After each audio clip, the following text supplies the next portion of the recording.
Well, hello again, my friend Kevin. Hello. And again, happy Veterans Day. Thank you so much. Thank you for your service. You're more than welcome.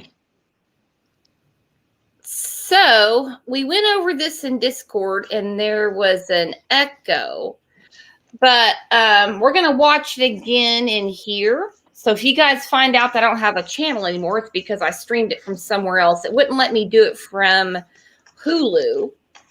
And then we're going to discuss this again tomorrow. I've already scheduled it because this shit is bananas.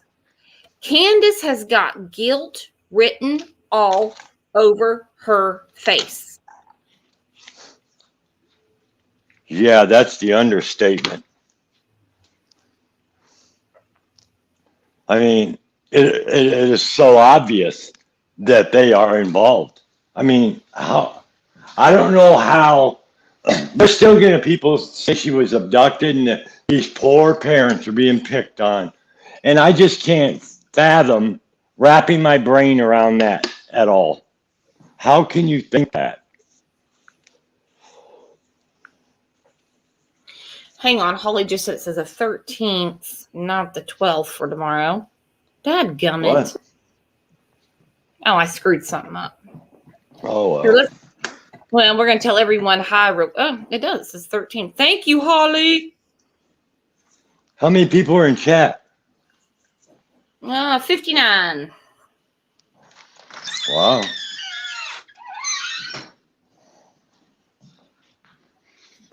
There'll be more in here in a little bit. So let's tell everybody hi. What big eyes? How you doing, my friend? Pat says, I gave up trying to get into Discord. What? I was typing. Hello, Bethy Cakes. Hey, KR. Let's see who else is in here. Hi, Layla. Nope, the show's not over yet. We're just getting ready to put it on. Now, guys, I have issues streaming from other networks sometimes. If I lose you, I'll jump back in. Pat says, my jaw's still hanging open about the squirrel. I just didn't know. Yeah, he's got some issues. Those squirrels have got some issues. Hey, Outlaw Trucker. Hey, Betty. Hello, Just Me. Kat, how you doing, my friend? Hey, Carla. Hey, Clark.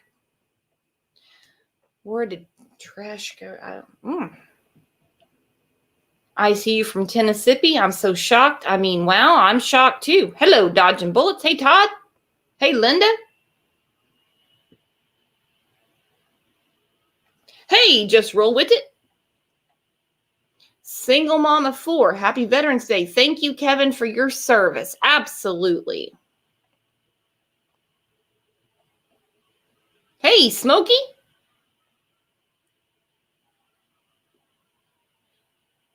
Helen says, 2 of my boys are serving members in the British Air Force. Absolutely. We love our military.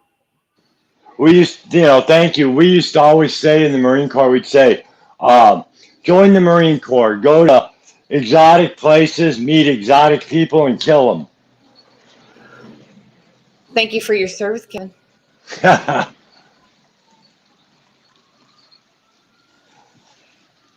Dodging Bullet says, I don't know how I got in Discord, but I did. It only took me 2 weeks. I noticed that. I didn't know what the hell was going on. I was like, it has nothing to do with me. So we have some new people in here. Hit that subscribe button, and let's get to watching the show. We're going to pause here and there through the show.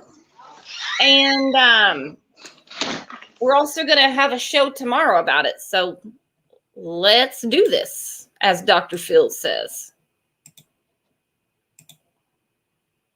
Oh, Dr. Phil, he impressed me today. I'm a happy man. Amber Alert now issued by the TBI for a missing 5-year-old girl. Her parents tried to prove their innocence. They turned to social media for help, but online bullies began accusing them of having something to do with her disappearance. You didn't do anything to hurt your daughter.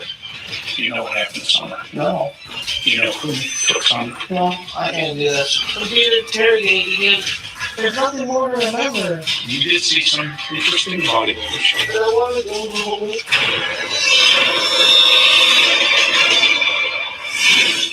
It has been almost 4 months since 5-year-old Summer went missing from her home in rural Tennessee on June 15th.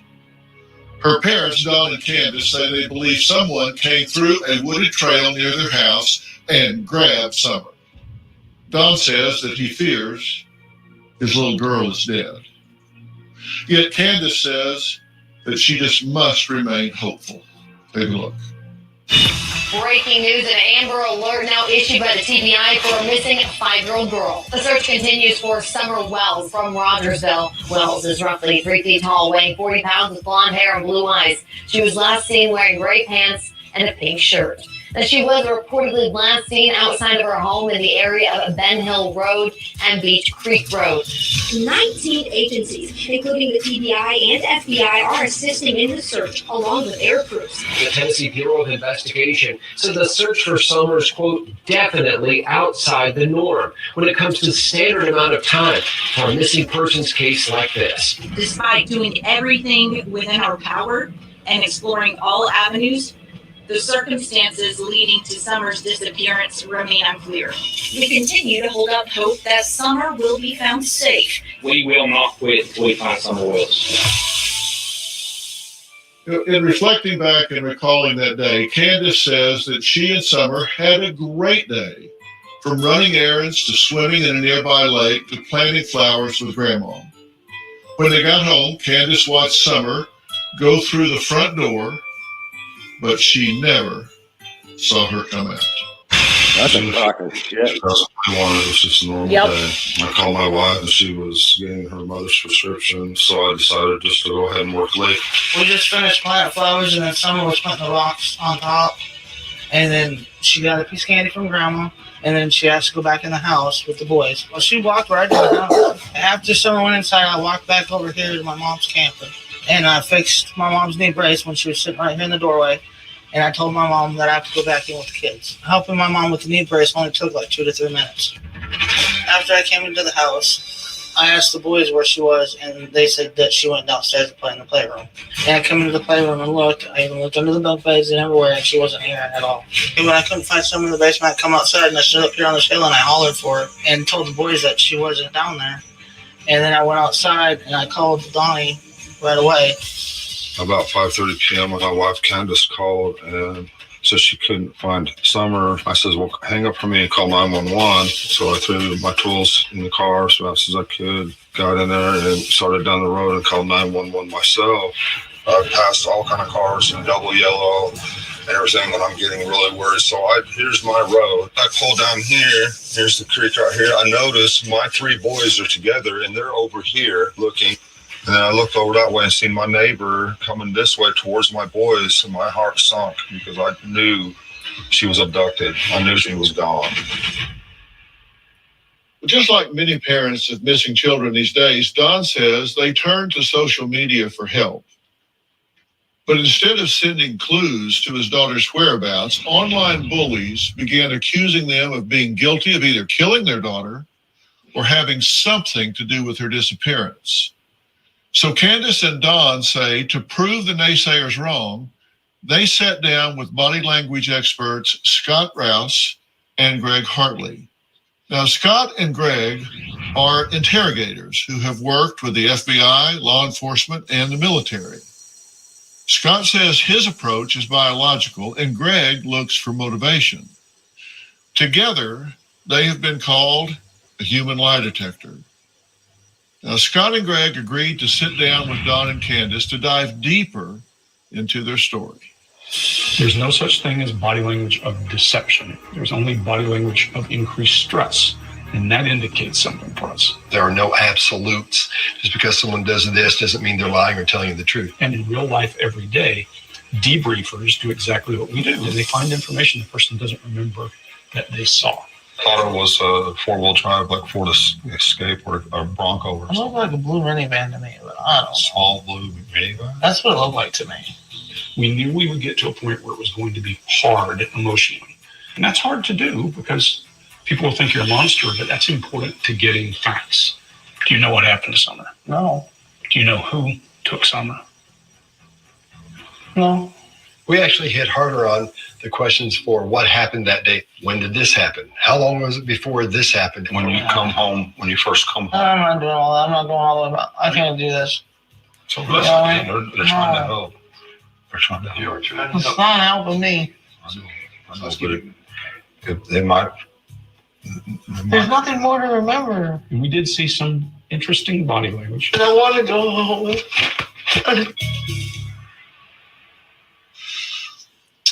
Well, guys, this is an interview that you conducted near their home, and a lot of interesting things turned up, and I want to look at those and discuss them. Now, Scott, what has jumped out to you most about either one of these two, either mom or dad? What's jumped out at you most? The difference is in comfort and discomfort as we speak with them. There are certain things we touch on, and when we're talking to them, they're comfortable. They start becoming uncomfortable due to stress. Those are the things we look for. We saw those things jump out. Yeah, and we're going to look at some of those in a minute. Greg, how about you? Yeah, Doc. So we look for a baseline, and baseline can be everything from speech patterns to movement to all of those. Everyone here, if you've ever been pulled over by a police officer, the way you talk changes, the way you move changes. That's stress. We're looking for that, and we're talking to these people. And it's different in Candace and Don. Now, Candace didn't want to be interviewed at first. She was very resistant to this, and it's only through building a relationship with Don and him kind of helping with that she was willing to sit down. Now, I've worked with dozens and dozens and dozens of missing children cases, and most parents are willing to do anything and everything, including with law enforcement. They say, look, rule me out. Do these elimination polygraphs, blood tests, DNA, whatever, to rule me out so you can stop messing with me and start looking with everybody else. Why was there reluctance here? There's some reluctance because they do have some history with law enforcement and those things. And if you look at us, we kind of look like law enforcement. So it takes a little bit. Yeah, you look like cops. Well, let's start looking at some of these tapes just right off. Let's start with Don, because you did sit down with him first, and you spent a long time interviewing him, but we've agreed to look at some particular clips that seem to be of some significance. Is there anything about Candace's story that makes you question the story? No, not the way it played out and everything like that. I mean, yeah, you always have questions, and I'd ask myself, and with the way that it happened and her emotions and her state of mind. What were the questions that you had? I mean, I don't really have any. I mean, I don't really have any questions. I mean. Okay, now, you guys know I'm highly involved in interrogation, deception, detection as well. Oh, yeah. And from a psychological standpoint, not paying any attention yet to any of the body language or any of the physiology of that, I heard him say yes twice and no 4 times in there. He was stammering, stuttering all over the place. What'd you make of that? So for me, what I see is editing as you speak. You'll notice his eyes are dropping down to his left. He's having kind of an internal conversation about how do I answer this very complicated question. And I think he edits, he speaks, he edits, he speaks, and never finishes a sentence. There aren't versions of the truth. Correct. We were under the impression he was holding back a little information from us at that point. Okay, and this is important to me because we're trying to find this little girl. I don't care about anything else. I want to know what happened to this little girl. I wouldn't be doing this story otherwise. I'm just interested if Summer has been abducted and she's somewhere. I want to find her. If her life has been taken, then we need to know that. I mean, answers have to be found here. She deserves that. And so I'm really concerned. It's very clear to me that he is editing. That means he's holding something back, guarding something. He has knowledge of something that he's not just derping up. That's right. Exactly. So the question is, what's he know that he's not telling us? This is the first time in any of your interactions that he ever used this word. Yes. But we were suspicious of him, of course. And later, at this point, she wants out. She came there to help find her daughter. Correct. But you've raised the stakes to the point that forget about my daughter. I want out of this room. Monday. Oriana claims that her mother, Cornelia, would lock her in the attic for weeks. Did she lock you in the attic? Yep. No, I locked her in a room. My mother is a liar. Physical discipline. I've been told that I treat my kids like I'm a drill instructor. And you poured a pit. Well, are we impressed so far? You know, Don and Candace had the perfect chance to plead for their daughter right there. Not a word. Not a word. Candace pled for herself. This Yeah. doesn't help me. You notice. All right, hang on. When the question Look at this next tape here, and this is just kind of a follow-up, a redirect on some of the things that he had to say. Let's look at this. So what do you say to somebody who says, no, you're involved, your family's involved? How do you respond to that?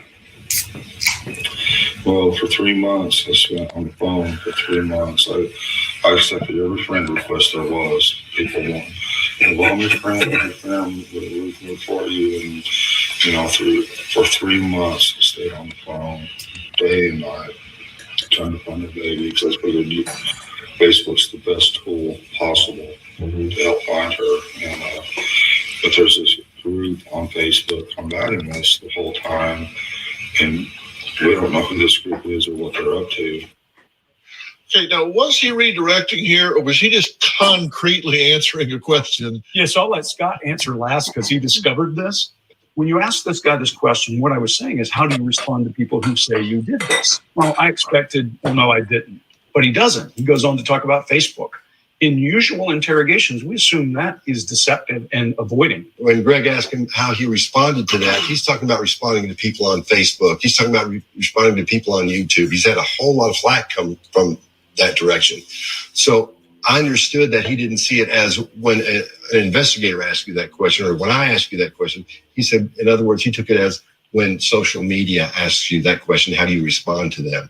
That was his physically, how do you do it?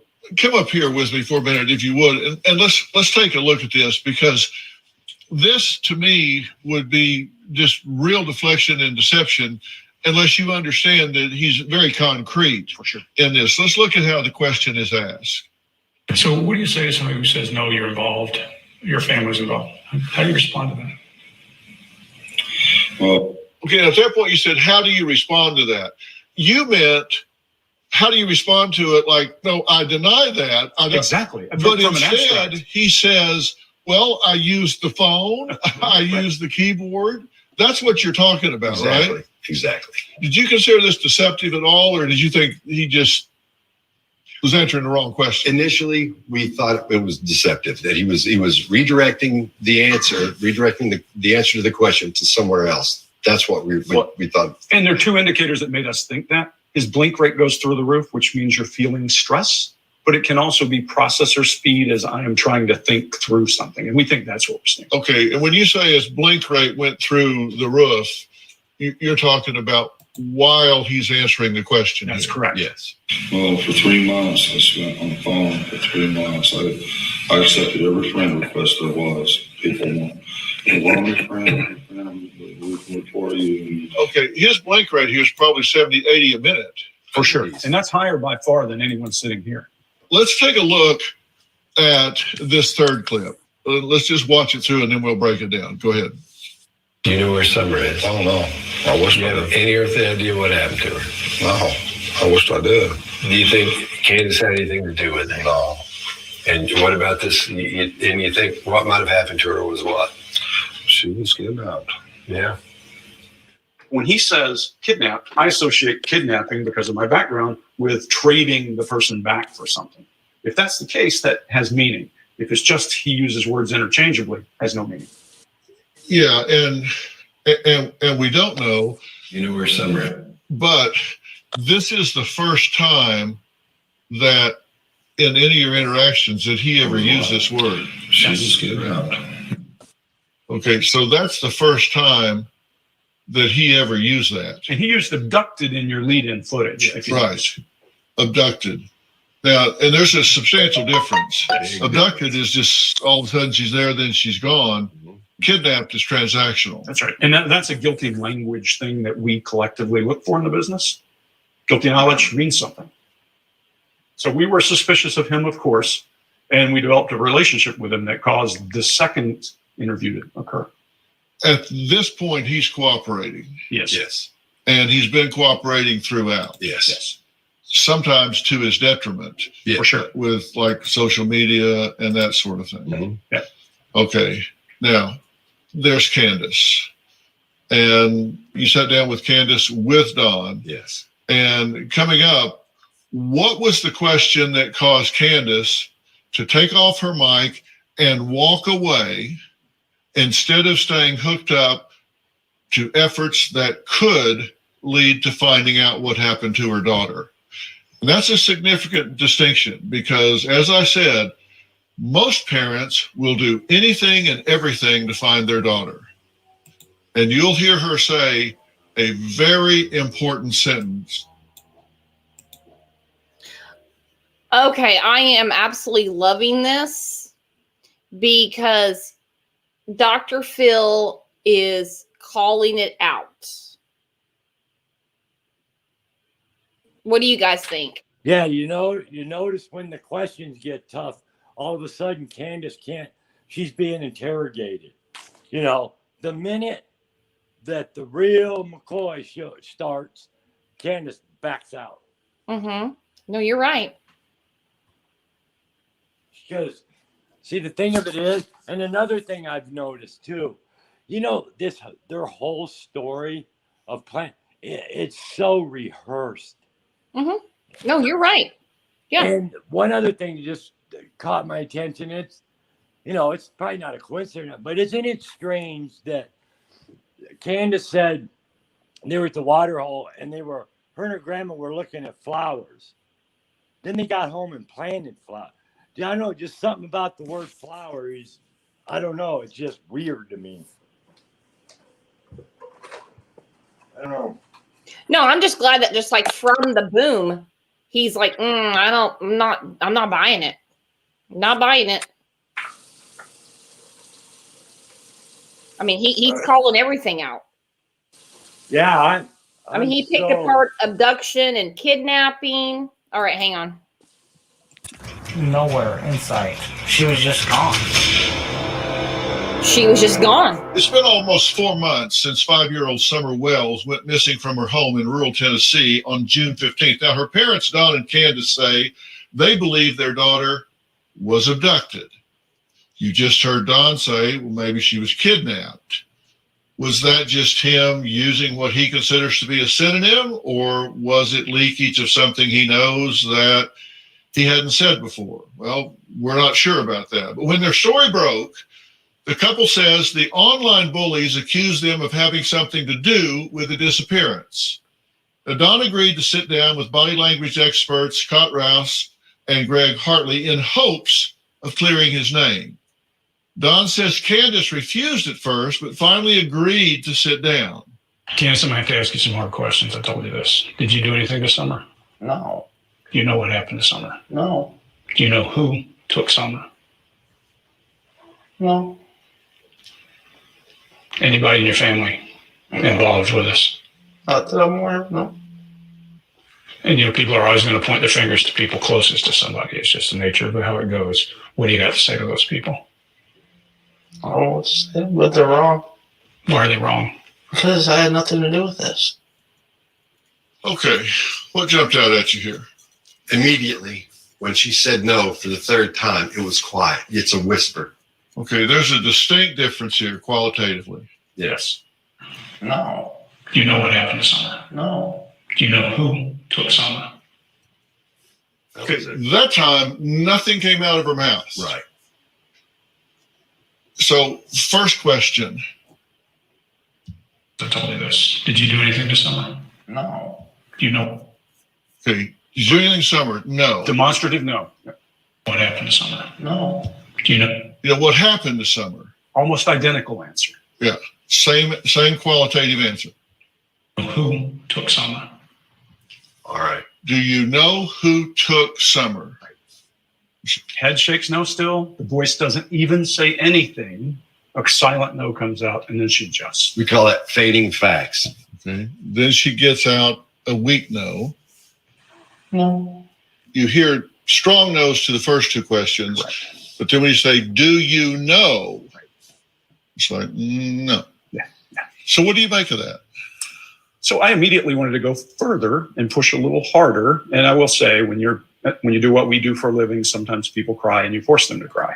So this immediately caused the next question. Okay. Well, let's take a look at the next tape. Is there any reason anyone near you would want to hurt you or your kids? Not that I'm aware of. What do you think should happen to somebody that did this? To the person that did this, what do you think should happen to them? They should be put away for the rest of their lives. I mean, they should be tormented, I think. Out of the gate, if I ask you what happened to Jordan, he was missing. What should happen to that person? Don't answer it because I know it would be bad. You wouldn't say, it wouldn't be a pause there. You wouldn't say put him away for a long time. He should go away forever. You would have a very extremely graphic answer to that. Yeah, it wouldn't take me 5 seconds to think about it. Give me 10 seconds in a room alone with him, and we'll be through. If someone stole your dog, yeah, same answer. That's the answer. Yeah, same answer. But here, what you get is very different. Here, what you get is a pause and then a response. Person that did this, what do you think should happen to them? Okay, now, you said, what do you think should happen to them? First thing she does is close her eyes. Yes. She's blocking. We call that eye blocking or escaping. Right? Yes. We're getting away. And then there's a pause. Yep, she's thinking. Watch her respiration. Watch her breathing. You can't miss it. They should be put away for the rest of their lives. I mean, they should be tormented, I think. A lot here. We see her eyebrow go up there. She's not sure what she should say. Everything she's doing says I'm unsure and shouldn't be saying this. That's what we're seeing there. Yes, for sure. And then you'll notice if I ask you those same questions, your chin would jut. You would say that person needs to be put away for the rest of their life and tormented with no second guessing. The other thing you likely would not do is drift down into your right in an emotional state. We haven't seen a lot of emotion, but we see it here. Okay, well, we're going to see emotion here in just a second. She's talked about her disappearance. She's talked about looking for her. She's looked at the bed she's not in. She's looked at trigger after trigger after trigger and not a tear. But then you ask about the cornbread mafia. Watch the side of her mouth start dragging down. They just think they are something special. That face that Candace makes drives me nuts. Drives me nuts. And you guys are right. It's going to be a wild week. It's going to be wild tonight. All right, let's see this one. The guys who run organized crime around you, you worried about them at all?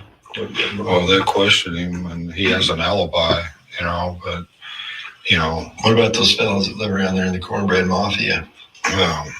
cornbread mafia. That's what we call them where we live with this. I have no idea. I've heard about some hillbilly mafia type stuff and everything, and all these different boys. We've tried to steer clear from all these. Just one little bit. We've tried to steer clear from all these people just as much as possible. And I think they've kind of seen us as targets because they have come up and stole our stuff. And they come up to my shed and stole all of my mechanic tools at one time. When they knew we were gone. They knew me and her were together. Just hang on. Have you guys put any kind of security or anything on your place? No, we don't have any kind of security. Okay, now this is significant to me for a lot of different reasons. We haven't seen a lot of tears from her. She's talked about Summer. She's talked about her disappearance. She's talked about looking for her. She's talked about her being gone. She's gone down into her room where she lives. She's picked up her toys. She's held her toys. She's looked at the bed she's not in. She's looked at trigger after trigger after trigger after trigger after trigger, and not a tear. But then you ask about the cornbread mafia, which is a colloquial term for a kind of organized grassroots crime syndicate in Tennessee. That's correct. Correct? Yes, that's correct. And let's see what happens when you ask. Let's pay attention to her. What about those fellas that live around there in the cornbread mafia? Cornbread mafia. That's what we call it. So we started by trying to give her a little space with organized crime. Yeah. And so Greg brings up organized crime, doesn't register anything with her. As soon as I say cornbread mafia, we'll watch the side of her mouth start dragging down. Because that's when the emotion hits. Cornbread mafia. That's what we call it. Yeah, right there is when you say it. I have no idea. I've heard about some hillbilly mafia type stuff and everything, you know, and all these different voices. We've tried to steer clear from all these. This is we call this insulating and running. She insulates, she starts crying, so we can't get to her. In other words, psychologically, we can't speak to her. And we see the emotion. As soon as I say cornbread mafia, right there, as we see that mouth start dragging down within seconds. And that's how long it takes to get into the brain, work around, do its thing, and say, hey, this isn't good. And it shows emotions coming from this that most likely shouldn't be there. Which of course we'll discuss later. I will also say, are the tears real? Absolutely, because you can't take a snotty nose, just to use regular old terms. And what we know is that she is feeling pain. She is feeling emotion here that we didn't see any other place in the story. So this feels. We don't know what it is. That's right. It could be fear. That's right. It could be guilt. It could be fear and guilt. It could be any number of things. We can't read minds. We read symptoms, as you say all the time. We read symptoms, but those are pretty clear symptoms. Yeah. Clear from all these people just as much as possible. And I think they've kind of seen us as targets because they have come up and stole our stuff. They come up and stole all of my mechanic tools at one time. You know, when they knew we were gone, they knew me and her were together. Okay, at this point, she wants out. She came there to help find her daughter. Correct. But you've raised the stakes to the point that forget about my daughter. I want out of this room. It's all about me at that point. I can't do this. Listen, they're trying to help. We're trying to help with me. It's okay. Let's give you a minute. Okay. That they're trying to help, so they're not helping me. That's right. That made us. They're not helping me. If she had said, "Well, how's this going to help Summer?" our response would have been different. But that took us down the path. That's when they're not helping me. Now, Candace refused to let our cameras inside the upper level of their home. But we were able to obtain footage of Candace giving a tour inside that part of the house. We'll take a quick look at that next.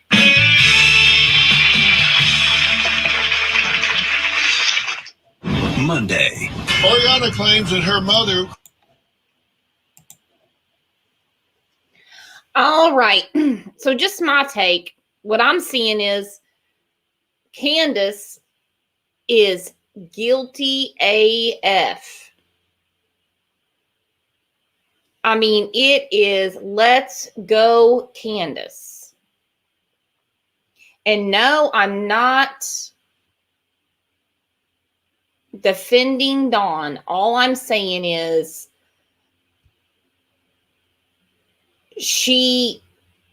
everything on her face is guilt. Another clip from their interview with Dawn and Candace. And let's take a look at just the entire clip and then we'll talk about it a little bit. Live in the country, you don't expect that kind of stuff. I'm not from it. No, I want to. These are tough questions. No, I'm being interrogated again, and I don't want to do this no more. Yes, I am. We'll stop. I want you to feel comfortable. No, I want out, and I want to go home. I'm down.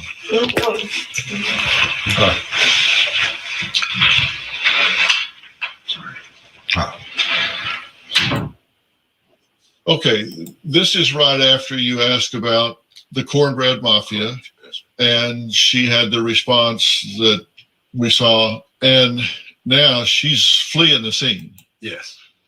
So she starts even before she flees the scene by doing something that we refer to as the trancer in our true crime workshop, and that's making herself unavailable. Whether it's doing this or emotional or something to escape, she's already escaped. It's just a matter of getting out of that wire. Yeah. The interesting piece is contrast their body language. Don looks oblivious to all of this. He's trusting us and paying attention to us. She's not. It's an interesting. Yeah, and at this point, she's down in her chin. You ask them a question and they feel they're being threatened. You'll see that chin drop. It protects the neck. It's something that happened.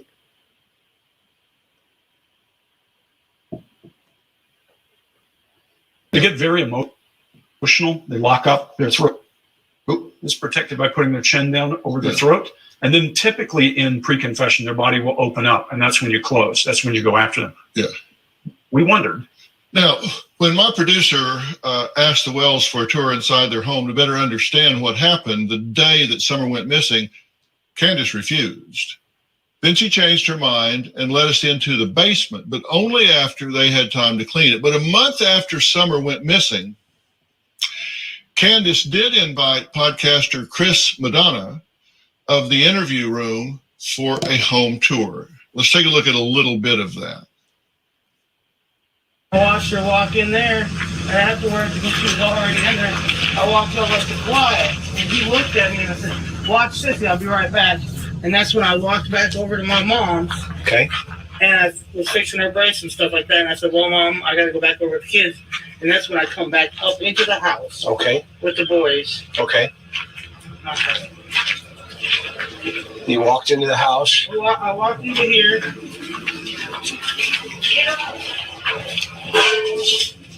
Get up. I walked in here and them three were sitting right here, a girl with her eyes glued to the TV. And I said, "Boys, where's your sister at?" Well, she just went downstairs Mom to play. So I went over here right there. See, this is where the stairs are. Okay. It's actually down under there. Oh, down into her Down in bedroom. Our bedroom, and then hers is on the other side. Oh, okay, in the basement. Yeah, in the basement. Well, this makes sense now. See? And then I yelled and I said, "Summer, Summer." And she didn't. And I listened for a minute. I didn't hear nothing. So I went like this. Is this how I would get down here? Yeah. I don't know if you want to know or not.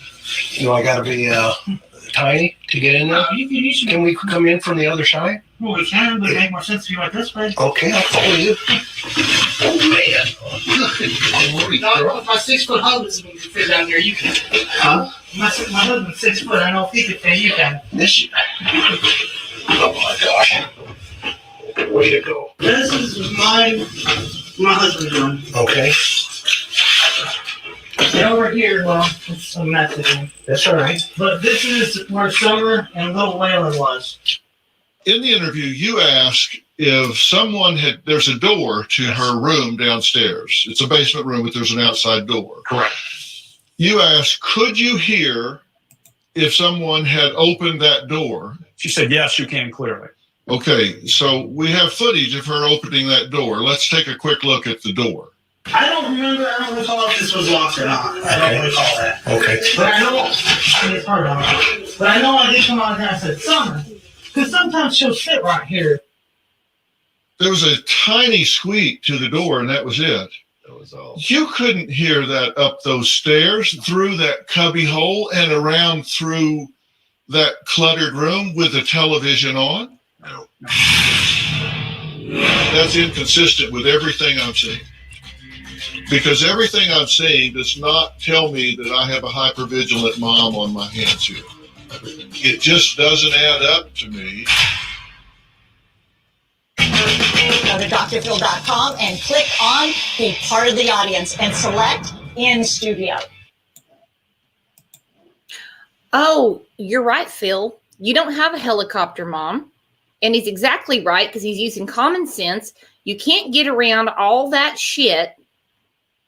You just barely hear a door squeaking, and suddenly she acts like everything's on alert. No. What Candace says is that they were planting flowers Yes, sir. She had a piece of candy. Yes, sir. And washed her hands, had a piece of candy. And then she says she walked her up the stairs to the house, inside, handed her off to the boys for supervision, that the boys said she went downstairs. Candace went back outside to help her mother with a brace and came back in, and all of that happened within 2 to 3 minutes. What she says. I'm saying what she says. 2 to 3 minutes. She called for Summer, no answer, and she immediately called Dawn on the phone and said Summer's missing. I think she will tell you that she didn't. We got something different the other day. We heard that after she checked the house, she crawled around under beds, she did this, she did that. She put the boys out to look in the yard, and then she called on. That's what we heard. Okay. So she went on alert in 3 to 5 minutes. Correct. Psychologically speaking, I have to tell you that's inconsistent with everything I'm seeing. Because everything I'm seeing does not tell me that I have a hypervigilant mom on my hands here. Agreed. I have a hard time believing that she would walk her up the stairs and hand her off lovingly to 3 babysitting brothers, go back and help her mother, and be back inside in 2 to 3 minutes calling for her daughter. Just timeline doesn't work right. I don't believe she could get out there and back in 2 to 3 minutes. I don't believe she called for her in 2 to 3 minutes and went on alert in under 5 minutes and started a search. Or that she would call Don, and given Don's history with law enforcement, that his first reaction would be call the cops. Because every time the cops have been out there before that, it wasn't to serve and protect. It was to arrest and detain. I'm not saying that Candace is involved here. I'm not saying Don's involved here. I'm just saying it just doesn't add up to me. And when things don't add up, I need more information. Yep. Right. Coming up, Candace and Don are here. They're going to give their first national television interview. I'm not sure how long it's going to last. But they say they want to set the record straight, and I'm going to give them every opportunity to do that. When they come out, I'm going to ask you two to sit down here so you can observe them while I speak with them, and I'm going to see what we can learn. My goal here is to see if there's something we can find out. Maybe it's something that they have guilty knowledge of. Maybe it's something they know that they don't know. They're not aware that they know something that might be meaningful. They may know something they don't know is important. We're going to find all of this out when we meet them next.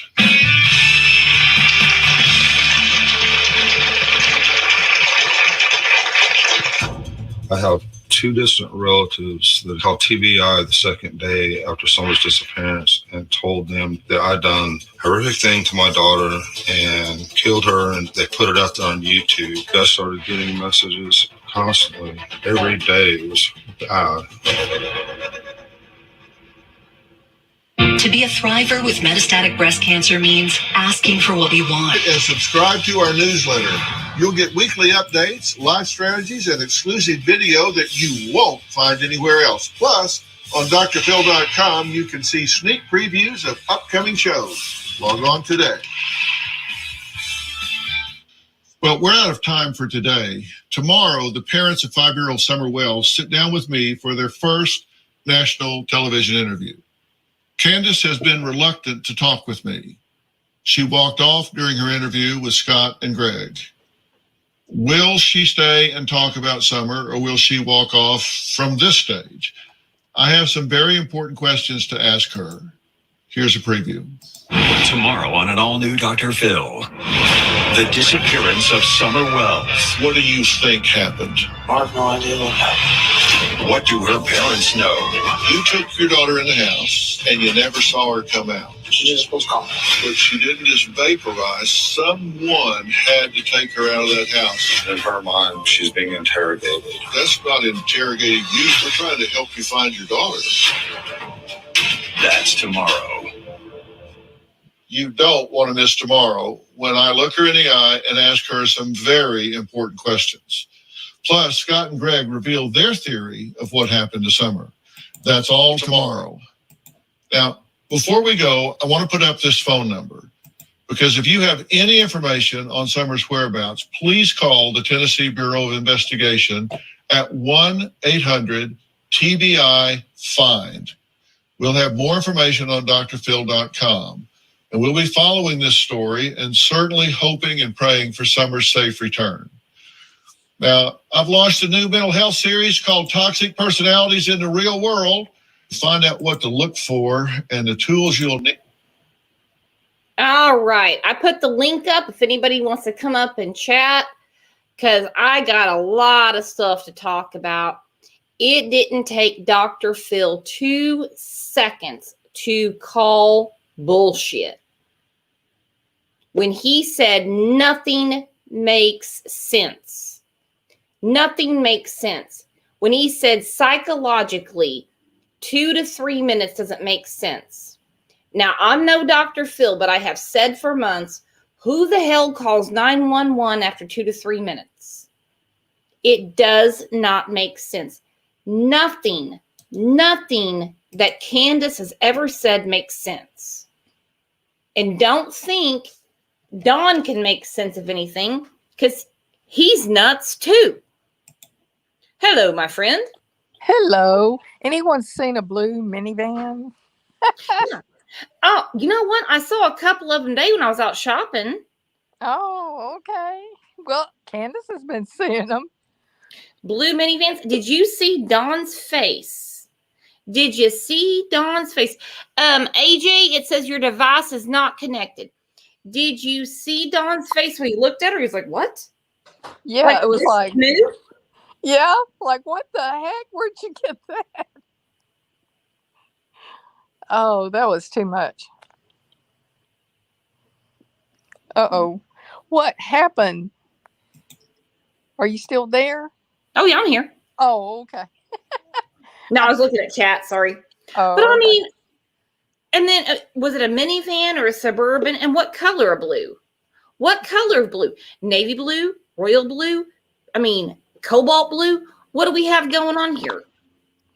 Yeah, because it was a figment of her imagination. Hi, Diane.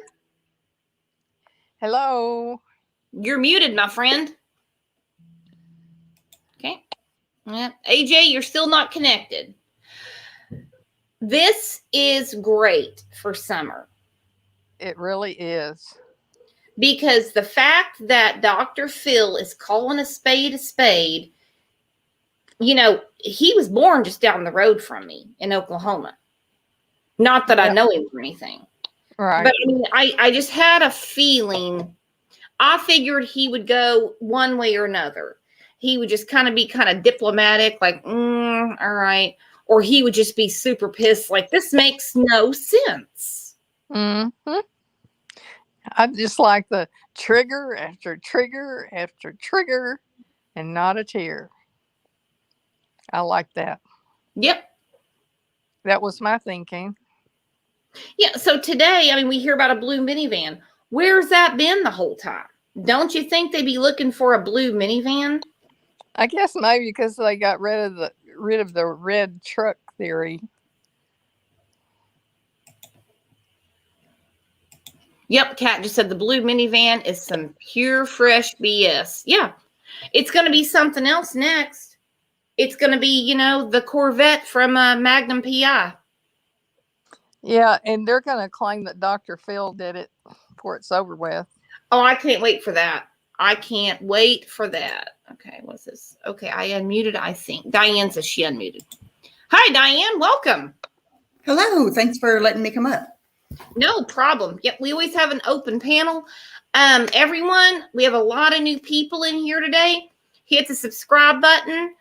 I don't know if I'm going to leave this up for too long because I'm not sure if I can, if you know what I mean. So just hit that subscribe button, and that way you get notified when we come on. So Diane, what'd you think? I was better than I thought. I really thought they were going to make them smell like roses coming out of there. So it was better than I thought. But what I wish they had shown was when they asked Dawn the question. I don't know if the behavior panel did, but Chris McDonough did. Asked him what should happen to whoever abducted her. Dawn had similar answers. He couldn't give you a good answer. He was like, well, I wouldn't want to send them to prison because that's terrible, you know. I wish they had shown that, because Dawn's not all, you know, smelling like roses either, I don't think. Yep. That's my I opinion. don't think so. But when Dawn looked at her surprised, like, this is new info, or it could be looking at her like, hey, we didn't rehearse this, idiot.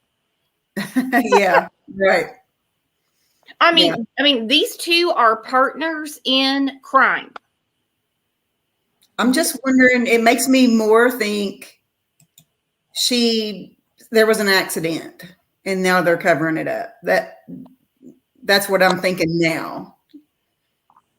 I don't know. But when he said something about the Cornbread Mafia, that got me too. Like, she really looked upset at that, you know? Well, probably because they had to rehearse it in the hotel room the night before.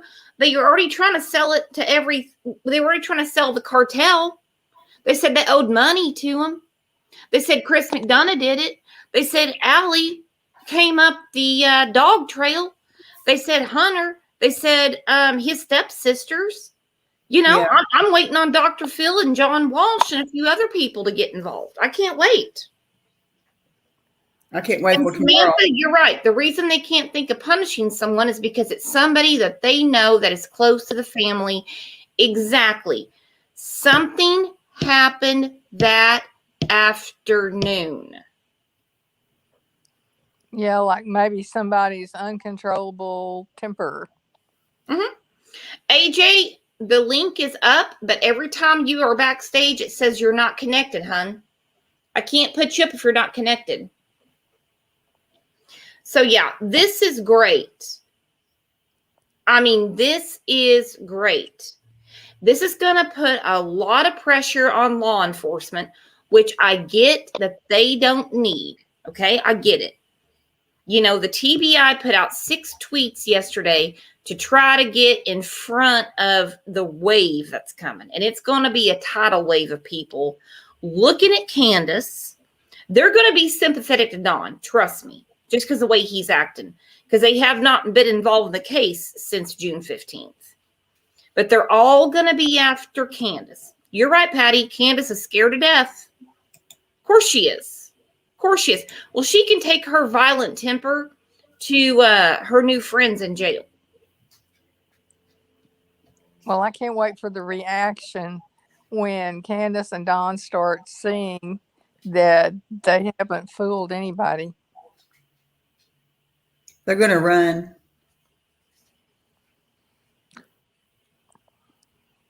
Or they're going to have one of their knockdown, fallout brawls and, you know. That's what I'm wondering. Yeah, how is this going to go down? Because trust me, they watched this today. They're reading everything. Yeah, and they're biting their fingernails and going, oh, holy moly, what have we done? Oh, Don's probably having a party because it made him look pretty much innocent, and it looked more like Candace to me, you know? Yeah, that's true. Of course, he's been kind of pushing it that way slowly. Yeah. Oh, yeah. He's been throwing her under the bus from the beginning, I think. Yeah. So get a little dig in here and a little dig there. He's been giving digs at her for quite a while. I'm not going to give up on Don being complicit. Me either. I'm just not. And the thing is, old Candace doesn't understand the way he's doing his hair, and he's got the ponytail, and he's kind of trying to dress up, you know, for Dawn. He's already got a girlfriend on the hook. Hell, he'll be married by the end of the year when she's in jail. Oh, my Lord. Think about it. Yeah, I wouldn't put it past him. I never will understand why women would go after these kind of men. Yeah. Like these high profile kind of men. Like Chris Watts has all kinds of women following him right now. I know, they mail him letters all the time. Like Scott Peterson. It's freaky weird. Twisted. Why the hell? Yep. Would you, first of all, spend money on a first class stamp to send it to a low class piece of shit? Well, that's let alone the price of stationery. Yeah. My goodness. Yeah, Lucas said a lot of women in crime write them. Well, this is not good for Candace. No. Lisa said he is some kind of stud to some people around here. Gross. It is gross. Ew. It is gross. I don't get it. I just don't get it. But I just think it went really well. I mean, I'm probably going to watch this 5 more times tonight, to be quite honest. Oh, me too. Because every time you watch it, you get a little bit more insight. Mm-hmm. We got a bunch of new people in here. Hey guys, hit the sub button. Hit the remind. So that way you get notified, because we have a show tomorrow morning. So I don't know. I'm kind of giddy about this whole show today. Me too. I just want to do a little dance. Me too. The only thing missing was they should have put a compilation together of all of Dawn's little appearances on all the YouTube channels. Oh, that would have been, yeah. that would have been great. But I loved it that they went to Chris McDonough's visit to the homestead there instead of, I thought, oh, all they're going to show is that sort of cleaned up picture. And I was so tickled about that. Yeah, me too. I really wish they would have had Chris McDonough on the show with the behavioral panel, and he could have told Dr. Phil, this is what I looked at. This is what I saw. But Dr. Phil already had a bird's eye view and was already saying, this is BS. Yeah. And you can tell he's eagle-eyeing Candace. Mm-hmm. And what I noticed with Chris McDonough was that he said a few times, Candace is trapped. I think he was leaning more towards Dawn than Dr. Phil's leaning more towards Candace. Mm-hmm. Did y'all notice that? Yeah, I noticed that. Oh, absolutely. She was the one that was there. She was with her all day long. Right. And I think with Chris McDonough, he's going back referencing when she was at the pond there where they were swimming and she broke down, but they didn't show it on camera. And he's a real softy for women that are abused and stuff like that. And I think that's why he was leaning more the other way, knowing Dawn's background and his history and everything. Yeah. Well, I don't know. I mean, I don't think that Chris really knew about her history and her violence against children. Yeah. I don't think he did. No, because he was honed in on Dawn the whole time.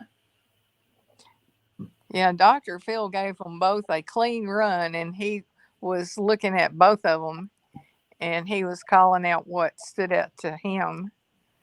But I wonder why haven't they said anything about Grandma coming on, or they tried to get her to come on, or I mean, she was there too, Oh yeah, she was there too. She witnessed the abuse. She was, she was there when Dawn got arrested for the domestic violence last October. Well, yeah, she was the one that called out the gun thing. She was trying to get him put away. Yeah. She's the one that hightailed it up to Wisconsin. Oh yeah, she knows what's up. Yeah, I wish they'd have said something about that, or maybe they will tomorrow. I don't know, but she was one of the last adults to see Summer. Mm-hmm. So, yeah, It is me, not you. I like the trigger after trigger after trigger. Yep, I loved that. Yep. And it would be very hard to contain yourself, to have them on your show and not just unleash. I know. How did she just vaporize? You don't live in Chicago where there's a million people. You know, no one comes to your house. No one cares about you. No one comes to see you. Why is your daughter just gone? Just gone. It's unbelievable. Just gone. Who would know a little girl's in the basement playing out in the middle of nowhere? And you can't see through the door even. It's that one-way stuff. Yeah, you're exactly right. And that's what I've argued for months. I'm like, how would you know that they had just gotten home from that entire shit show of a day? They had a million things going on. How would you know when they got home? How would you know where Summer is? And why are you after Summer specifically? How would you know? It's one thing if she's out there on the swing. But still, somebody would have saw something. Somebody would have heard something. But how would they know she's in the basement? Makes no sense. Never has made sense. And don't forget how many times Candace has changed her story about what happened June 15th. Yeah. And now we have the Cornbread Mafia. That's a new one. The blue minivan could be an SUV. We don't know what color blue. That's a new one. So let's just keep throwing the shit at the wall and we'll figure out something that sticks eventually. Just for more confusion. That's all it is. Yeah, it certainly is. And I'm just looking so forward to tomorrow. Okay, Toaster Oven says the Wells are on the local news now. Oh, boy. Man.